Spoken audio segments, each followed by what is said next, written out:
কোনো দেশে যখন বিপ্লবের মাধ্যমে যখন একটা সরকারের পরিবর্তন হয়, তখন প্রথম সেই দেশের যারা দায়িত্বে আসে তাদের প্রথম কাজটা হচ্ছে যে একটা নতুন স্থিতিশীল একটা সরকার সৃষ্টি করা।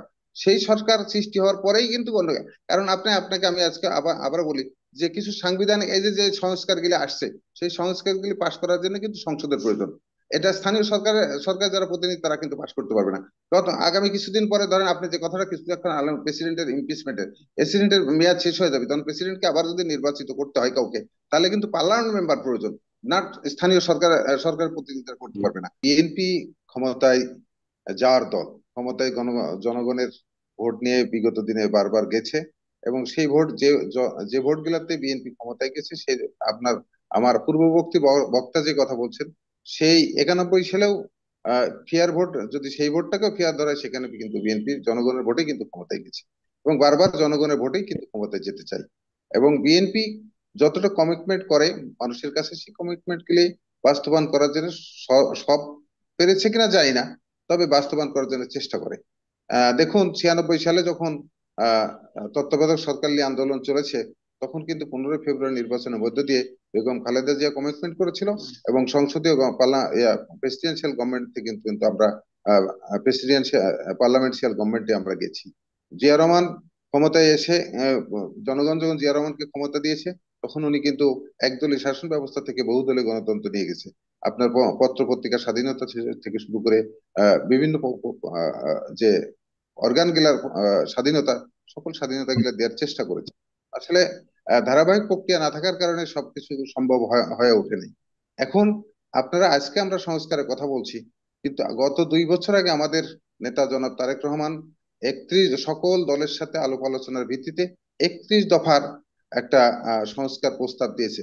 এবং এখন যেসব বক্তব্য আসছে, এই 31 দফাকে কেউ কিন্তু চ্যালেঞ্জ করতে পারেনি। এই 31 দফাকে কমন রেখেই হয়তো এর সংযোজন পরিবর্তন বা একটু ডাইনে একটু বামে গিয়েছে। তো সেই কারণে আপনার আমরা সংস্কার প্রক্রিয়া যেটা মানুষের কাছে কমিটমেন্ট করি, কারণ এই দেশে আমাদের হ্যাঁ, জন্য বিএনপি এই দেশের হ্যাঁ, সুষ্ঠু রাজনীতি ঠিকই বলে। করতে চাই। হ্যাঁ, সেই কারণে আমাদের অবশ্যই যেটা পজিটিভ দিক সেগুলো অবশ্যই বিএনপি বাস্তবায়ন করবে, করার জন্য অঙ্গীকার, মানুষের কাছে অঙ্গীকারবদ্ধ, কারণ আমরা আবারও মানুষের কাছে যাব, বারবার মানুষের কাছে যেতে চাই। দেখুন, এখন আপনি একটা কথা বলছেন কিন্তু নির্বাচন। ওই ঐতিহাসিক ভাবে এরকম অঙ্গীকার তো সেই 90-এর পরেও, এরশাদ পতনের পরও সবগুলো দল করেছিল, তিন জোট রূপরেখা হয়েছিল, সেগুলি আর পরবর্তী মানেনি, এবং বিএনপিও সে না মানার বিষয়ে সর্বপ্রথম ভূমিকা রেখেছিল বলে অভিযোগ আছে। এখনো সেই আশঙ্কা আছে যে আপনারা মানবেন কিনা। কিন্তু এখন নতুন উপায়ে একটা যে আপনাদের অবস্থান এখন কি সংস্কার বিষয়ে, সেই বিষয়ে আপনারা এখন জানান দিলে পরবর্তীতে জনগণই আপনাদের অবস্থা সম্পর্কে বিচার করবে। কিন্তু এখন প্রশ্ন হলো যে সংস্কারটা আগে করলে সমস্যাটা কোথায়? যদি এই সরকার সংস্কার করে এরপর নির্বাচন দেয়, তাতে আপনাদের আপত্তিটা কেন? আপনি দেখেন, আমরা আসলে সংস্কারের বিষয়ে কোনো আমাদের আপত্তি নাই। আমাদের নেতা তারেক রহমান সংস্কার, নির্বাচন সকল বিষয়ে, এবং নতুন দল যারা গঠন করতে চায় তাদেরকেও কিন্তু উনি স্বাগতম জানাইছে।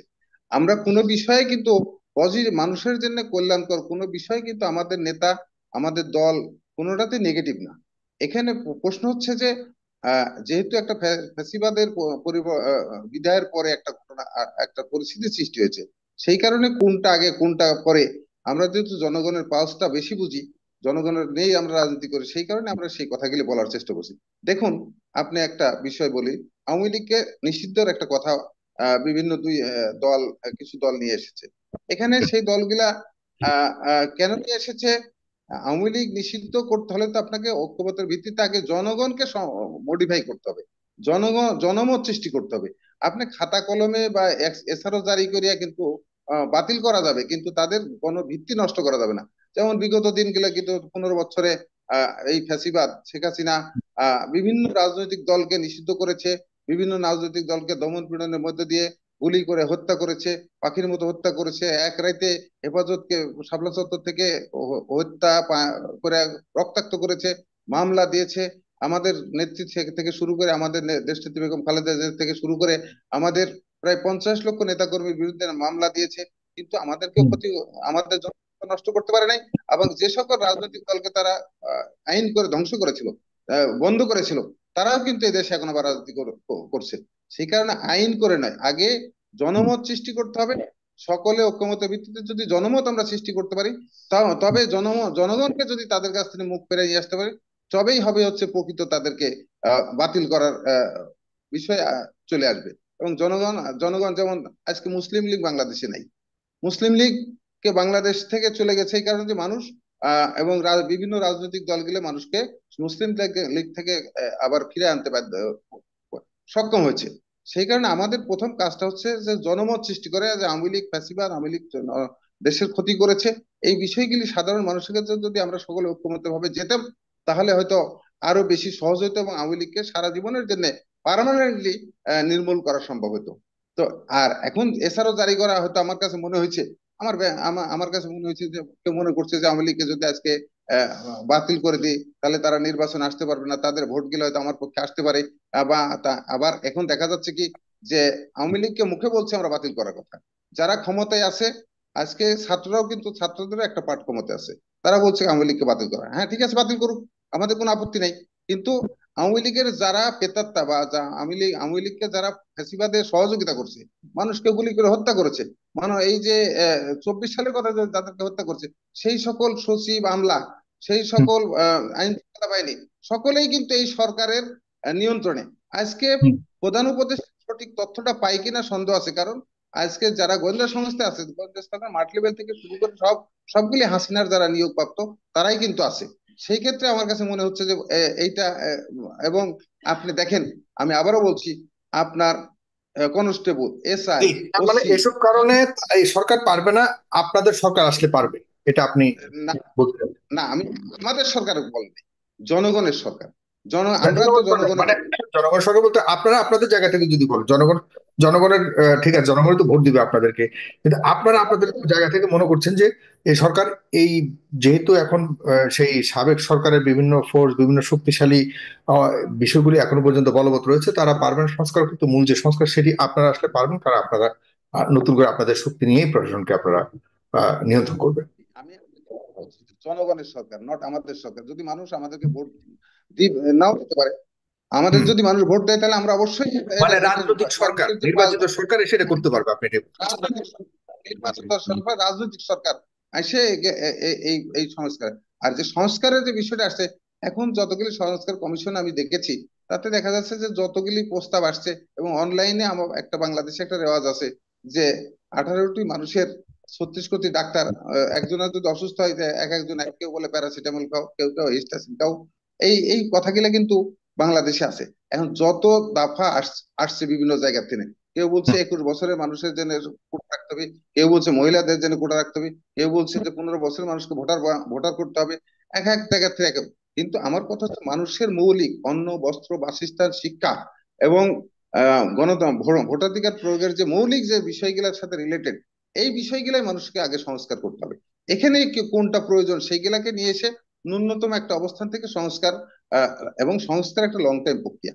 আজকে যে জিনিসটা যে আমি মার্কেটে বুঝতে পারছি, প্রচলন বা আছে, কি কি সংস্কার করতে হবে সেটা পরের ব্যাপার, কিন্তু সংস্কার কারা করবে, কোন উপায়ে করবে, কখন করবে, এই নিয়ে হলো মূল আলোচনা। কি কি করবে, কোনটা আগে করবে পরে করবে, সে নিয়ে তো আলোচনা থাকবে, কিন্তু এখন বড় প্রশ্ন হলো আপনারা নির্বাচিত সরকার করবে নাকি এই সরকার করবে।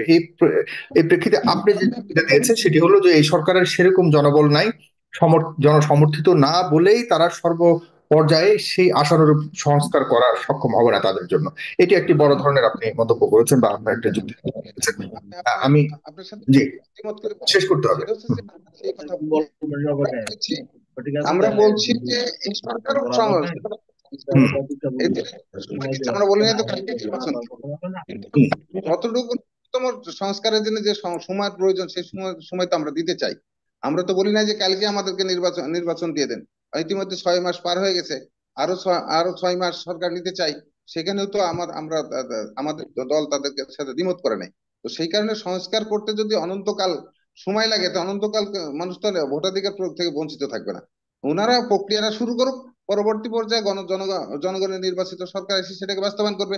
তার জন্য সকল রাজনৈতিক দল স্থানীয় এবং সরকার সকল নির্বাচনটা মানে সবকিছুতেই আপনারা আপনাদের একটা আপত্তি আপনারা জানিয়েছেন, মোটামুটি প্রেসিডেন্টকে সরানো থেকে শুরু করে, তারপরে আপনার সংবিধান পরিবর্তন, সব পরিবর্তনের মধ্যে সব সংস্কারের বড় বড় যে মোটামুটি সংস্কারের প্রস্তাবগুলো আনা হয়েছিল সেগুলোর মধ্যে জনগণ মনে করে যে আপনারা আর দায়িত্বশীল সমর্থন রাজনৈতিক দেননি। দল সেখানে জি জি সেক্ষেত্রে জি। কিন্তু এখন এই মুহূর্তে এক লাইনে যদি বলেন যে স্থানীয় সরকার নির্বাচনটা আগে হলে আপনাদের সমস্যাটা কোথায়, এবং যেই আশা করি এখন যে স্পষ্ট একটা উদাহরণ দিয়েছেন যে আসলে রাজনৈতিক দলগুলো চায় স্থানীয় সরকার নির্বাচন তাদের অধীনে হোক, তাতে করে তাদের প্রভাব এবং গুরুত্বটা তারা রাখতে পারে।